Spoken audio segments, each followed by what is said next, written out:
নমস্কাৰ বন্ধু বান্ধৱীসকল স্বাগতম জনাইছোঁ আপোনালোকৰ মৰমৰ চেনেল তথা ভিডিঅ'টোলৈ আৰু নতুনকৈ এটা আপোনালোকৰ ৰিক্ৰুইটমেণ্ট আহিছে আৰু ৰিক্ৰুইটমেণ্টটো আহিছে government of Assam office of the deputy commissioner Dibrugarh district তথা আপোনালোকৰ DC অফিচ ডিব্ৰুগড়ত পোষ্ট ওলাইছে আৰু পোষ্টটোৰ কাৰণে এখন এডভাৰটাইজমেণ্ট আহিছে আৰু পোষ্টটোৰ নাম হৈছে মণ্ডল পোষ্ট।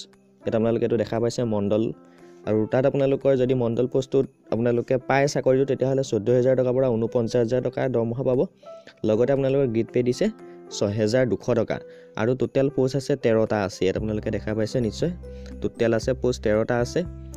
SC কাৰণে আছে 2টা আছে, SC কাৰণে 2টা, ST কাৰণে 3টা আছে, ST এছৰ কাৰণে 4টা আছে, আদাৰ বেকগ্ৰাউণ্ড অৰ্থাৎ OBC কাৰণে 5টা আছে, আনৰিজাৰ্ভৰ কাৰণে 6টা, ঠিক তেনেদৰে PW কাৰণে 7টা ৰাখিছে। টোটেল 13টা পোষ্ট হৈছে অৰ্থাৎ সকলো কাষ্টে পোষ্টত এপ্লাই কৰিব পাৰিব যদি আপোনালোকৰ কোৱালিফিকেশ্যনটো মিলে। আৰু ইয়াত আপোনালোকৰ কোৱালিফিকেশ্যন বিচাৰিছে candidate who have passed the 6 months recorder class course certificate for the Assam Survey and Settlement Training Center Dakshingaon Guwahati Assam. যিখন আপোনালোকৰ 6 মাহৰ ৰেকৰ্ডাৰ ক্লাছ থাকিব লাগিব আসাম সাৰ্ভে এণ্ড সেটেলমেণ্ট ট্ৰেইনিং চেণ্টাৰৰ। এইটো আপোনালোকৰ কোৰ্সটো থাকিলেহে আপোনালোকে পোষ্টত এপ্লাই কৰিব পাৰিব। লগতে আপোনালোকৰ মেট্ৰিক পাছ থাকিব লাগিব। এইটো উল্লেখ কৰিছে হাই সেকেন্ডাৰী লিভিং সাৰ্টিফিকেট থাকিব লাগিব, লগতে 6 মাহৰ এই সাৰ্টিফিকেটখন থাকিব লাগিব। তেতিয়া আপোনালোকে পোষ্টত এপ্লাই কৰিব পাৰিব।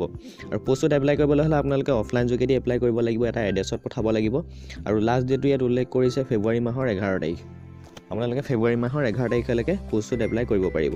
আৰু ইয়াৰ বয়সটো উল্লেখ কৰিছে 18ৰ পৰা 43 বছৰৰ ভিতৰত আপোনালোকে হ'ব লাগিব যদি আপোনালোকৰ কোৱালিফিকেশ্যনটো মিলে। তাৰপিছত আপোনালোকে এটা এনভেলপ খাম ল'ব লাগিব, যিটো ডাকঘৰ যোগেদি পঠাব লাগিব। তাত লিখিব লাগিব application for the post of mandal. তাৰপিছত আপোনালোকে এটা ভিতৰত খাম ল'ব লাগিব সৰু, সেইটোত আপোনালোকে 5 টকীয়া এটা ডাক টিকট লগাব লাগিব আৰু সেই টিকটটো লগাই পিনি এটা সাইডত আপোনালোকৰ নিজৰ এড্ৰেছটো দিব আৰু যিটো ওপৰত আপোনালোকৰ ডাঙৰ খাম থাকিব সেইটোত আপোনালোকে নিজৰ এড্ৰেছটো দিব। আৰু এইটো যিটো deputy commissioner Dibrugarh POCR building pin 786003 এই এড্ৰেছটোত আপোনালোকে পঠাই দিব। আৰু যিখন আপোনালোকে এখন ষ্টেণ্ডাৰ্ড ফৰ্ম ল'ব, ষ্টেণ্ডাৰ্ড ফৰ্মখনত আপোনালোকৰ 3 কপি ফটো লগাব। লগতে আপোনালোকৰ সকলোবিলাক ডকুমেণ্টছ ইয়াত আপোনালোকে দেখা পাইছে গ্ৰেজুৱেট অফিচাৰ ইন ছাপোৰ্ট। আপোনালোকৰ সকলোবিলাক ডকুমেণ্ট গ্ৰেজুৱেট অফিচাৰ কোনোবা এজনৰ ওচৰত গৈ পিনি আপোনালোকে সেল্ফ এটেচ কৰাই আনিব, তেওঁলোকৰ হতুৱাই এটেচ কৰাই আনিব। তাৰপিছত আপোনালোকে এড্ৰেছটোত পঠাই দিব। আৰু এড্ৰেছটোত আপোনালোকে পঠিয়াবলৈ হ'লে লাষ্ট ডেটটো অলৰেডি গম পালে 11 ফেব্ৰুৱাৰী। তাৰপিছত আপোনালোকক যদি কোৱালিফিকেশ্যনটো মিলে তাৰপিছত আপোনালোকৰ ৰিটন এক্সাম তথা ডকুমেণ্ট ভেৰিফিকেশ্যনৰ কাৰণে তেওঁলোকে এখন লিষ্ট মাৰিব, সেইটো মতে আপোনালোকে যাব লাগিব। ইয়াত আপোনালোকে এইটো দেখা পাইছে ডেপুটি কমিশ্যনাৰ ডিব্ৰুগড়। সো এইটো হৈছে নটিফিকেশ্যনটো। আপোনালোকৰ যদি কোৱালিফিকেশ্যন মিলে তেতিয়াহ'লে আপোনালোকে অফলাইন যোগেদি এপ্লাই কৰি ল'ব লাগিব।